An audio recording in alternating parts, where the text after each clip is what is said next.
La situation économique a été catastrophique à la fin du règne de Bachar al-Assad, qui résulte pas seulement des sanctions qui ont été imposées au régime syrien, mais aussi d'une corruption endémique, d'une gestion kafkaïenne de l'économie pour l'intérêt d'un clan autour du président, que ce soit de sa famille ou de ses amis ou de ceux qui lui ont prêté allégeance. Mais la situation économique depuis un an n'a pas amélioré, voire s'est détériorée, vu que la levée des sanctions économiques n'a pas été encore concrétisée. Il n'y a pas eu encore des résultats tangibles de cette levée de sanctions. La situation économique s'est détériorée relativement parce qu'il y a plusieurs milliers de fonctionnaires qui ont été limogés, licenciés. Ceux-là se retrouvent sans salaire, sans possibilité de survivre. La situation économique s'est détériorée parce qu'il y a plusieurs usines qui fonctionnaient encore, qui ont été obligées de fermer leurs portes, vu qu'on a supprimé les taxes douanières, on a ouvert l'importation à toutes les productions venant de l'étranger, notamment des pays alliés comme la Turquie. Ce qui amène que les produits, notamment dont la Syrie était presque championne dans le monde arabe, la production du textile, la production des médicaments et autres, sont retrouvés avec une concurrence qui n'était pas du tout équitable.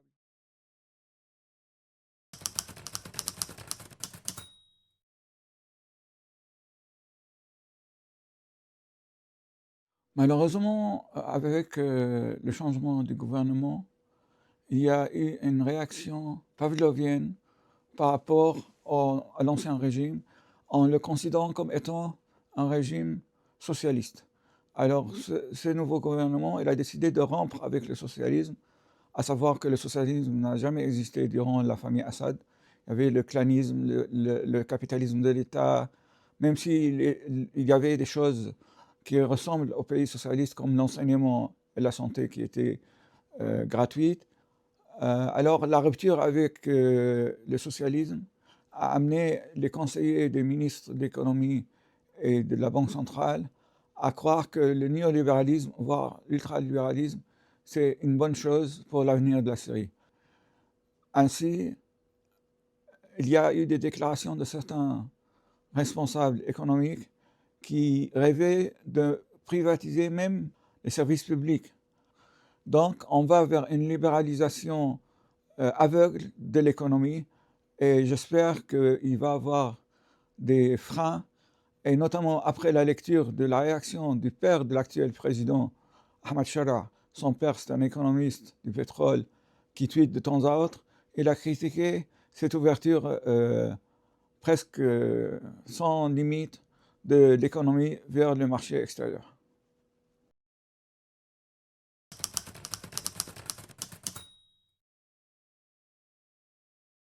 La construction de la Syrie, qui est estimée à plusieurs centaines de milliards de dollars, il y a trois bailleurs de fonds principaux. Il y a les pays du Golfe, il y a l'Union européenne et il y a aussi les riches fortunes de la diaspora syrienne. Tous les trois, et surtout l'Union européenne et les fortunés syriens dans la diaspora, exigeront une transparence dans les lois, une clarté dans les décisions politiques et un état de droit qui préserve leur investissement. Alors, la balle est dans le camp du nouveau gouvernement. À côté de ces trois bailleurs de fonds, il y a aussi la Banque mondiale et le Fonds monétaire international. Le président Ahmad Shara disait, il a répété à plusieurs reprises, qu'il n'endettera jamais la Syrie auprès de ces instances. Mais vu la situation difficile, la dernière fois quand il était à Washington, il s'est rendu au bureau de la directrice du Fonds monétaire international, ce qui montre d'une façon tout à fait claire qu'il va avoir un recours à ce fonds, ce qui confirme la tentation néolibérale du nouveau gouvernement qui va subir les diktats du Fonds monétaire international, de réduire les services publics, les dépenses publiques, de limoger encore plus de fonctionnaires, de libérer l'économie d'une manière totale. Et cela correspond à l'idéologie, si j'ose dire, de plusieurs conseillers qu'on trouve maintenant autour du ministre de l'économie et de la Banque centrale.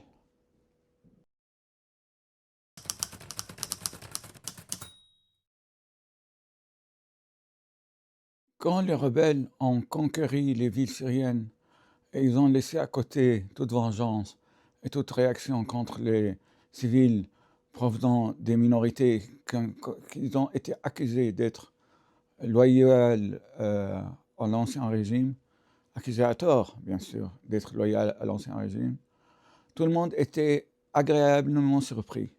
Cela n'a pas duré malheureusement, parce que suite à une tentative de rébellion au sein de la communauté alaouite, au sein d'une toute petite minorité de la minorité alaouite, ceux qui dépendaient du régime ancien, ceux qui profitaient de la situation ancienne, ils ont essayé de faire quelques opérations contre les forces nouvelles.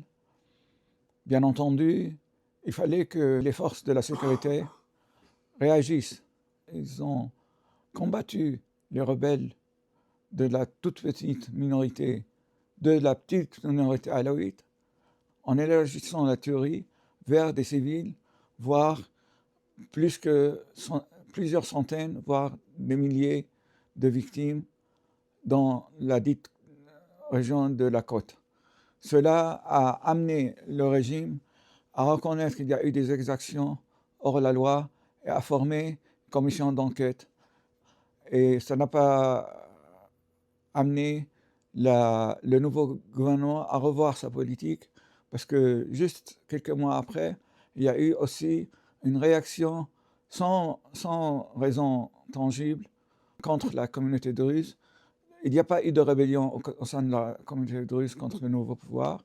Au contraire, la communauté druze était connue par sa position très pro-révolutionnaire. Les Druzes ont refusé, durant les 14 ans de la guerre contre les civils, d'envoyer leurs enfants faire le service militaire pour ne pas tuer d'autres frères et sœurs syriens. Les Druzes, ils ont accueilli les habitants de Daraa chez eux et pas dans des camps de réfugiés. Et les Druzes, ça fait 2 ans avant le 8 décembre 2024, qu'ils se réunissaient tous les après-midi sur la place principale de la ville pour réclamer le départ de Bachar al-Assad. Cette attaque contre les Druzes n'est pas du tout compréhensible pour tout le monde, pas seulement pour les détracteurs du nouveau régime, mais pour même ses alliés. Ils n'arrivent pas à comprendre pourquoi il y a eu cette guerre contre une communauté qui a été connue par son patriotisme, son engagement national. Maintenant, cette communauté est divisée. Maintenant, il y a des gens qui retrouvent leur salut auprès de l'ennemi israélien. C'est désolant, mais il faut savoir à qui on peut attribuer la responsabilité dans cette situation. Qui les a jetés dans les bras d'un ennemi juré de la Syrie, qui ne cherche qu'à diviser les Syriens, qui ne cherche qu'à affaiblir l'État syrien.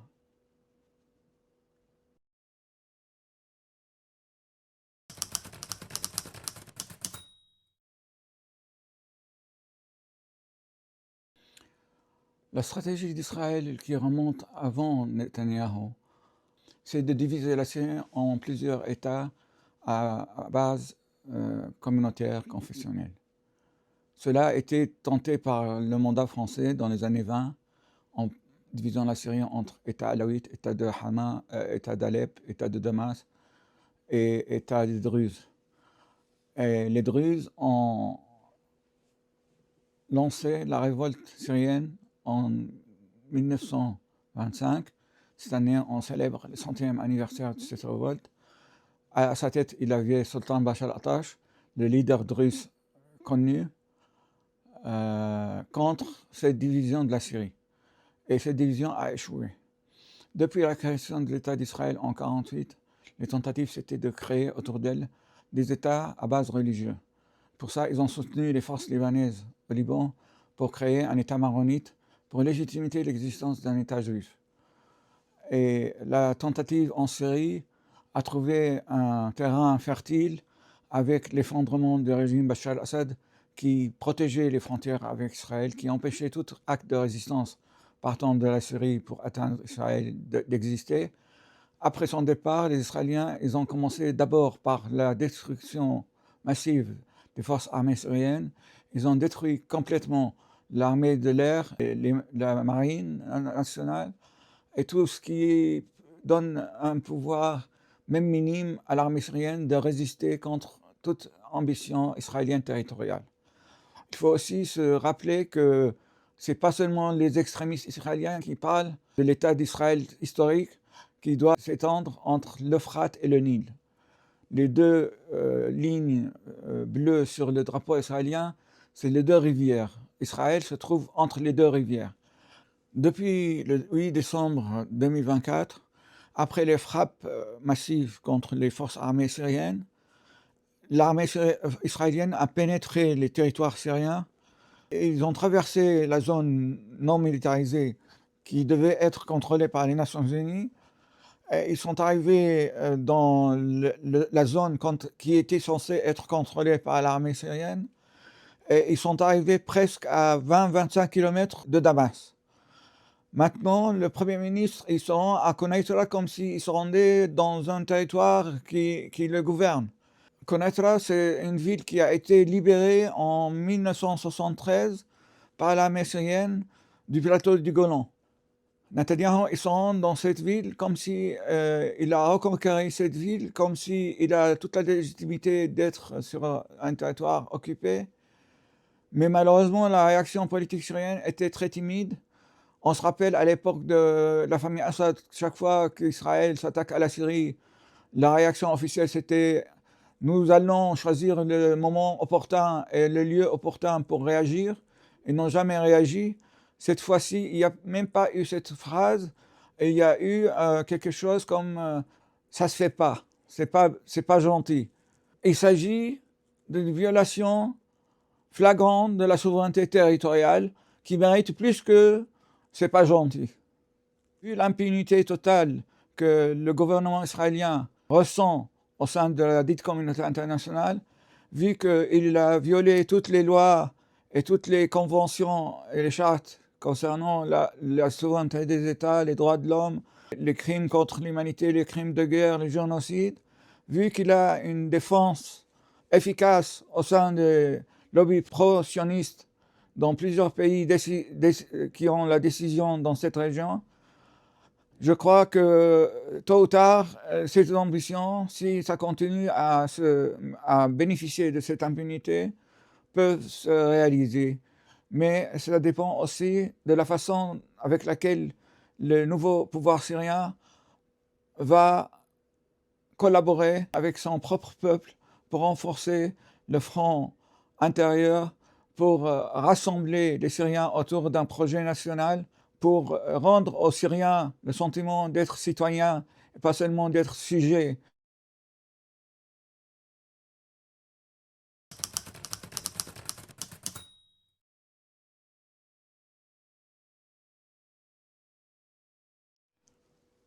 Les Syriens revendiquent l'état de droit, mais il y a maintenant une dimension très religieuse dans la gestion des affaires juridiques.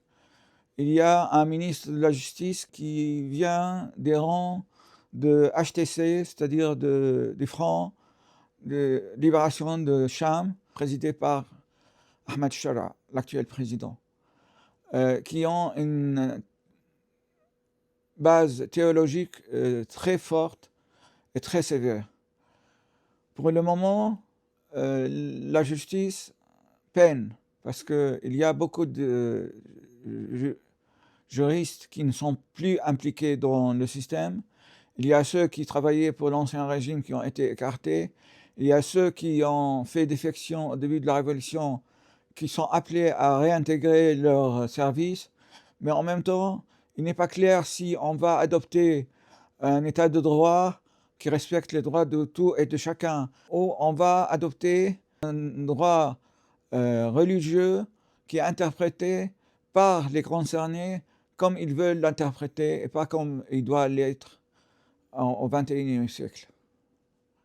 En Syrie, les choses ne sont pas claires, ne sont toujours pas claires, parce qu'il y a eu beaucoup de choses qui ont été adoptées sans le consentement de la société. Ça peut s'expliquer dans une période transitoire. Il y avait un dialogue national superficiel qui a été organisé à la hâte et quand on a choisi les participants, ce qui a duré 5 heures, qui n'a abouti à rien. Il y a eu aussi une déclaration constitutionnelle qui a été déclarée par le nouveau gouvernement sans consentement, sans implication des constitutionnalistes, même professeurs à l'université ou autres. C'était un texte qui a été imposé tel quel. Alors, il y a eu beaucoup de déceptions à ce niveau. Par contre, la parole est relativement libre. Même s'il n'y a pas des moyens de propager la parole libre, mais les gens peuvent maintenant s'asseoir dans les cafés, aller dans des salons littéraires, aller dans les librairies et parler, exprimer leur mécontentement sans craindre qu'il y a un mouchard qui va les dénoncer et ils vont disparaître dans la nuit. Pour le moment, c'est la seule chose dont bénéficient les Syriens et c'est une chose très importante vu les années atroces qu'ils ont vécues, submergés par la culture de la peur et la dénonciation. Donc, il y a cette liberté de parole, mais en même temps, on voit de plus en plus des décisions locales, voire nationales, pour interdire des réunions politiques ou exiger une permission, une autorisation des autorités locales pour réunir quelques dizaines de personnes pour évoquer la situation économique ou politique, voire culturelle.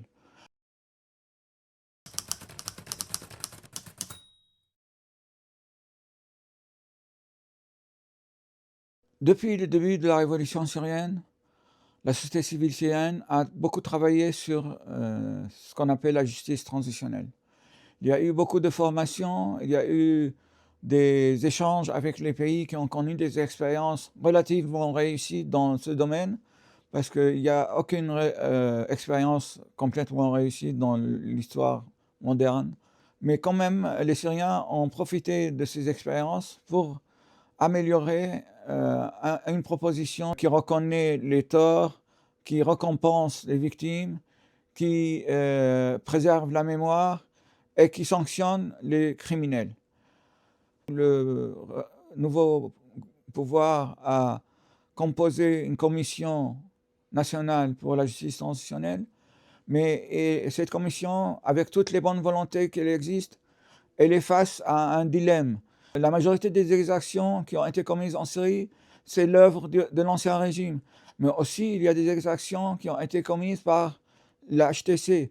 Est-ce qu'il faut les juger? Si on les met à l'écart, ça ne devient pas une justice transitionnelle, ça devient une justice revancharde. De plus, on constate que le nouveau pouvoir amnistie pas mal de responsables directs des massacres sous prétexte qu'ils ont prêté allégeance à lui, qu'ils ont aidé à la reconquête des villes, qu'ils ont versé une bonne partie de leur fortune volée du peuple au Fonds national syrien. La justice ne s'achète pas avec l'argent, alors il faut décider. En s'attaquant à des civils innocents parce que seulement ils appartiennent à une minorité, ce n'est pas de la justice, ce sont des actes de vengeance. Et en même temps, amnistier des criminels de guerre, voire plus, pour des raisons hâtives, cela aussi ne représente pas une justice transitionnelle dont tous les Syriens rêvent.